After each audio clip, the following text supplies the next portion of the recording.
No início do século XX, em uma Viena envolta por ruas estreitas, cafés silenciosos e pensamentos que raramente eram ditos em voz alta, um homem entrou no consultório de Sigmund Freud, carregando medos que ninguém conseguia compreender. Ele seria conhecido como o Homem dos Ratos, e o apelido não era à toa. Eu vou te contar essa história como um contador de histórias faria, porque o que aconteceu ali não foi apenas um atendimento clínico, foi o nascimento de uma nova forma de entender a mente humana. Desde jovem, ele tinha um medo obsessivo de ratos, mas não eram ratos comuns. Ele imaginava cenas terríveis. Ratos entrando em lugares impossíveis, mordendo pessoas queridas, ou ameaçando situações delicadas da sua vida. Esses pensamentos o aterrorizavam e se repetiam continuamente em sua mente, tornando-se símbolos de culpa, desejo e medo. Esse medo intenso, imaginário de ratos tornou-se o elemento mais marcante de seus pensamentos obsessivos.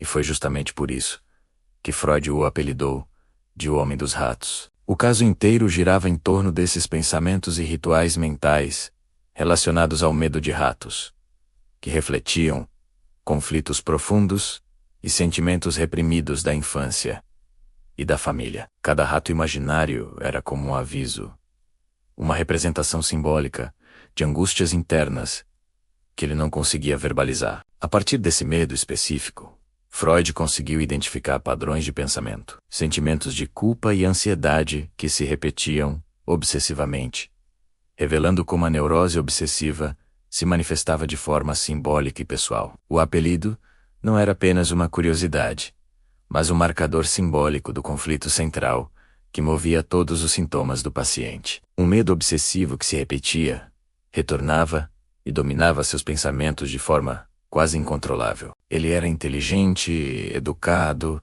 vinha de uma família estruturada e parecia, aos olhos da sociedade, alguém perfeitamente normal. Mas por dentro sua mente estava aprisionada em ciclos de pensamentos angustiantes, ideias intrusivas e rituais mentais que ele não conseguia interromper. Esse homem sofria de algo que Freud ajudaria a compreender de maneira revolucionária: a neurose obsessiva. No início do tratamento, o paciente contava seus pensamentos com vergonha. Ideias que surgiam contra sua vontade, medos de causar dano a pessoas que amava, dúvidas constantes, culpa sem motivo claro.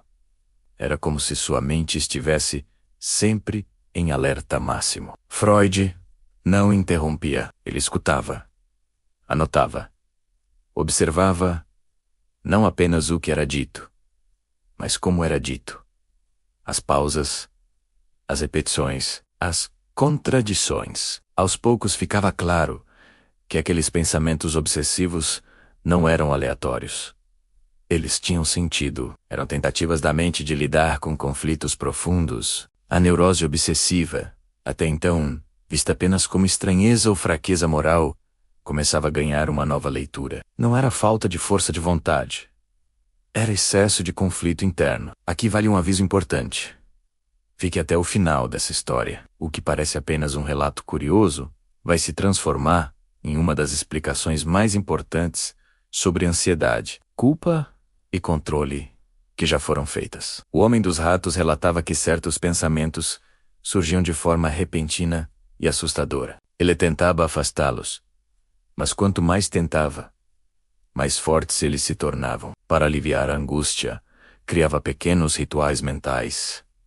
Repetia frases em pensamento, conferia ideias, buscava certeza absoluta. Freud percebeu que havia algo central ali: a luta entre desejo e proibição, entre impulsos inconscientes e regras internas extremamente rígidas. Ao investigar a história do paciente, surgem figuras importantes: o pai, a autoridade, a culpa, o medo de punição, emoções antigas que nunca haviam sido elaboradas. A neurose obsessiva passa então a ser compreendida como um conflito entre amor e ódio, desejo e medo, tudo acontecendo ao mesmo tempo, dentro da mesma pessoa. O paciente não queria ter aqueles pensamentos.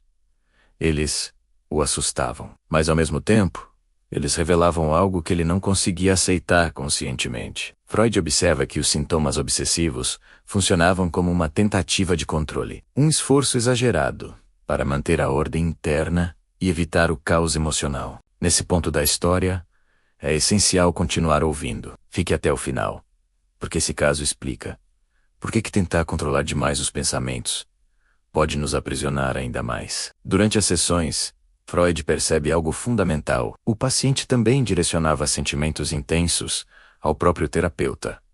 Admiração, medo, desconfiança, culpa. Era a transferência em ação. A transferência mostrava que o consultório se tornava um palco onde conflitos antigos eram revividos no presente. O homem dos ratos não estava apenas falando de seus medos. Ele estava revivendo relações passadas através da relação terapêutica. Freud aprende com esse caso que a neurose obsessiva é marcada por ambivalência.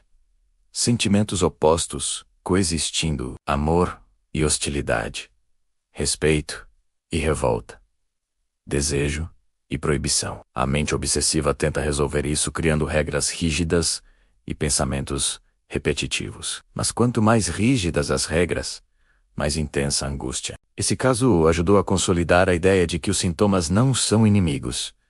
Eles são mensagens. O homem dos ratos não era fraco. Ele estava tentando sobreviver emocionalmente da única forma que conhecia. Se você chegou até aqui, saiba que estamos nos aproximando do coração dessa história. Fique até o final, porque a conclusão conecta tudo isso com o que vivemos hoje. Freud escreve esse caso com extremo cuidado. Ele sabe que está lidando com algo novo. Pela primeira vez, a neurose obsessiva ganha uma explicação profunda, ligada à infância, à culpa e ao inconsciente. A psicanálise passa a entender que pensamentos não escolhidos também fazem parte da mente, e que lutar contra eles, sem compreendê-los, só aumenta o sofrimento. O tratamento não era sobre eliminar pensamentos. Era sobre entender de onde eles vinham. Com o tempo, o paciente começa a perceber padrões, situações que intensificavam os sintomas, emoções que ele evitava sentir. A fala, mais uma vez, se mostra central. Colocar em palavras aquilo que antes era apenas angústia muda a relação com os pensamentos. A neurose obsessiva deixa de ser vista como algo sem sentido. Ela passa a ser uma tentativa desesperada de manter o controle diante de conflitos internos não resolvidos. Se você está ouvindo essa história até aqui, continue. O final revela por que esse caso ainda é essencial para compreender ansiedade e obsessão nos dias atuais. O Homem dos Ratos nos ensina que a mente humana não busca perfeição. Ela busca alívio. Os rituais mentais não são loucura. São tentativas de proteção. Freud aprende que o excesso de moralidade interna pode ser tão sufocante quanto a ausência dela. Esse caso influencia diretamente a forma como a terapia passa a lidar com pensamentos obsessivos. Em vez de combatê-los, a proposta passa a ser compreendê-los. A neurose obsessiva se torna um dos pilares da teoria psicanalítica. Ela mostra que o conflito psíquico não é visível, mas seus efeitos são reais. Chegamos agora à parte final da história. Fique até o último momento, porque a mensagem que fica é poderosa. O Homem dos Ratos sai do consultório, não como alguém curado magicamente, mas como alguém que começou a entender sua própria mente. E esse é o ponto incrível. A psicanálise não promete apagar pensamentos. Ela oferece algo mais profundo: compreensão. O caso do Homem dos Ratos mostra que aquilo que mais tememos pensar costuma esconder aquilo que mais precisamos compreender. E é por isso que esse atendimento atravessou o tempo. Porque ele fala de todos nós, dos nossos medos repetitivos, das culpas silenciosas, das tentativas de controle que nos cansam. O final dessa história não é um fim fechado. É um convite para escutar a própria mente, com menos julgamento e mais curiosidade. Gostou? Curte e compartilhe. Segue nosso canal para mais fofocas no divã. Assinado, o terapeuta.